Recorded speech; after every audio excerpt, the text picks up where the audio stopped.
মানবতার সেবক ডাক্তার মোহাম্মদ ইউসুফ আলী। বিস্তারিত ঈদগাহ লাইভ টিভির প্রতিবেদন দেখুন। কক্সবাজার জেলা ঈদগাঁও উপজেলার সর্ববৃহৎ বাণিজ্যিক কেন্দ্র ঈদগাঁও বাজারের প্রাণকেন্দ্রে অবস্থিত ঈদগাঁও মডেল হাসপাতালের মানবিক ডাক্তার ডাক্তার ইউসুফ আলী, যার মানবিক ব্যবহারের মধ্যে সত্যিকারের ভালোবাসা ও সততায় মুগ্ধ হতে হয়। তিনি উদার মানবদরদী সামাজিক মানুষ ডাক্তার ইউসুফ আলী। তিনি যেমন উদার মনের অধিকারী, তেমনি তার হাসপাতালটি যে কোনো অসহায় মানুষের জন্য উন্মুক্ত। তিনি যেন পূর্ণিমার পূর্ণ জ্যোৎস্নার আলোর মতো চিকিৎসা সেবায় আলো ছড়িয়ে দিচ্ছেন পুরো ঈদগাঁও উপজেলা সহ পার্শ্ববর্তী এলাকায়। একজন চিকিৎসক মানুষকে সেবা করার মতো বেশি সুযোগ পান, অন্য পেশাজীবীরা তা পান না। তিনি একজন মানবিক ডাক্তার হিসেবে সবার কাছে সুপরিচিত। একজন চিকিৎসকের অন্যতম দায়িত্ব হচ্ছে রোগীকে সম্মান করা, কোনরূপ তুচ্ছ তাচ্ছিল্য না করা, বন্ধুসুলভ আচরণ করা, অঙ্গীকারবদ্ধ, দেশপ্রেমিক, দায়িত্বশীল ও দয়ালু হতে হয়। সবকিছু যেন তার মধ্যে বিদ্যমান। এমনই একজন সদালাপী মানবিক চিকিৎসক ডাক্তার ইউসুফ আলী। বাড়ি হচ্ছে বড়বিথি, পোয়ামুহারি, কোরকপতা ইউনিয়ন, আলী কদম। ওনার 3টা ছেলে আমার পোয়ামুহারি মডেল একাডেমিতে পড়ে, সপ্তশেষ মডেল একাডেমিতে পড়ে। তো সেই সুবাদে উনি কাজ করতে গিয়ে হঠাৎ পড়ে যান এবং হেড ইনজুরি হয়। আর আগে থেকে ওনার একটা হাইড্রোসিল ছিল, হাইড্রোসিল বলতে এক শিরা মতো ছিল, সেটাতেও ট্রমা পেয়ে ওখানে অনেক রক্ত জমে। তমত অবস্থায়, মুমূর্ষ অবস্থায় তারা তখন আমার পোয়ামুহারি সপ্তশেষ মডেল একাডেমির শিক্ষককে ফোন দেয়, জানায় যে অবস্থা খুবই খারাপ, কিন্তু তাদের চিকিৎসা করার কোনো সামর্থ্য নেই। তখন আমার পোয়ামুহারি সপ্তশেষ মডেল একাডেমির শিক্ষক মাওলানা মিজানুর রহমান আমাকে ফোন দেন এবং তাদেরকে বলে নিয়ে আসতে। তো তখন সে জানায় যে স্যার নিয়ে আসবো, কিন্তু ওনার এই পোয়ামুহারি থেকে ঈদগাহ পর্যন্ত আসার গাড়ি ভাড়াও নেই। তো তখন বললাম ঠিক আছে, গাড়ি ভাড়াটা নিয়ে আসো। প্রায় 3000 টাকা গাড়ি সিএনজি ভাড়া দিই, আমরাই সেটা প্রদান করেছি, যেহেতু তার 3টা বাচ্চা আমাদের স্কুলে পড়ে। তো তাকে নিয়ে এসছি। নিয়ে আসার পরে হেড ইনজুরি যেটা, সেটা 11 তারিখে রিপেয়ার করে দেওয়া হয়েছে।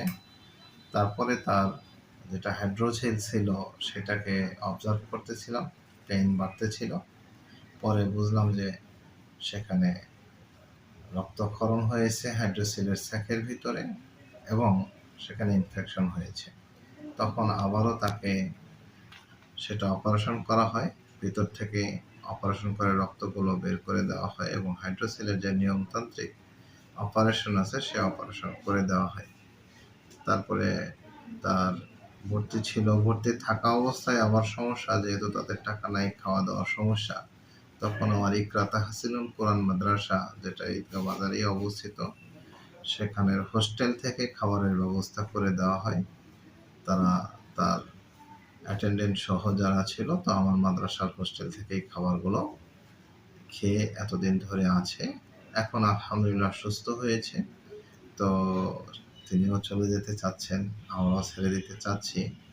তো এমত অবস্থায় আমাদের হাসপাতালেরও ওষুধপত্র যেগুলো আছে সেগুলোর একটা আলাদা বিল তো আছেই, পাশাপাশি প্রায় হসপিটালের 53,120 টাকার মতো বিল এসেছে।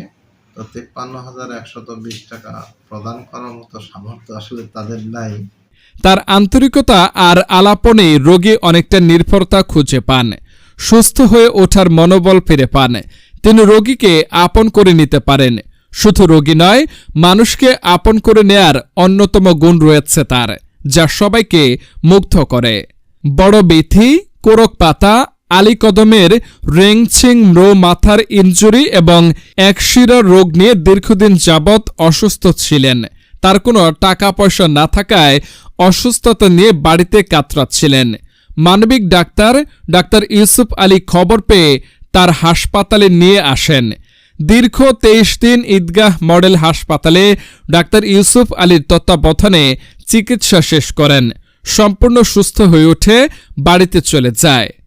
তার দীর্ঘদিনের চিকিৎসায় অপারেশন, ঔষধ এবং হাসপাতালের যাবতীয় খরচ সহ 53,120 টাকা মওকুফ করে দেন ডাক্তার ইউসুফ আলী। 3 তারিখ 5 মাস 2025 ইংরেজি তারিখে সম্পূর্ণ সুস্থ হয়ে রোগী বাড়ি ফিরে যান। রোগী এবং রোগীর স্বজনেরা হাসপাতাল এবং ডাক্তার ইউসুফ আলীর প্রতি কৃতজ্ঞতা প্রকাশ করেন। হাসপাতালে এসে দেখলাম, আমরা যারা মিডিয়াতে কাজ করি বিশেষ করে, উনি একজন রোগী যিনি মামুলি বাদের মধ্যে আসছে 1 মাস যাবত চিকিৎসা দিয়েছে। ওনার বিল আসছে 1 মাসের মধ্যে প্রায় 53,120 টাকা। উনি 1 পয়সাও নেন আমার থেকে, সম্পূর্ণ ফ্রি ভাবে চিকিৎসা করে তিনি আজকে সম্পূর্ণ সুস্থ হয়ে আজকে বাড়ি পায়। ওনার রোগ ছিল মূলত মাথার মধ্যে একটা হচ্ছে ফিস্টুলা। উনি সম্পূর্ণ পড়াশোনা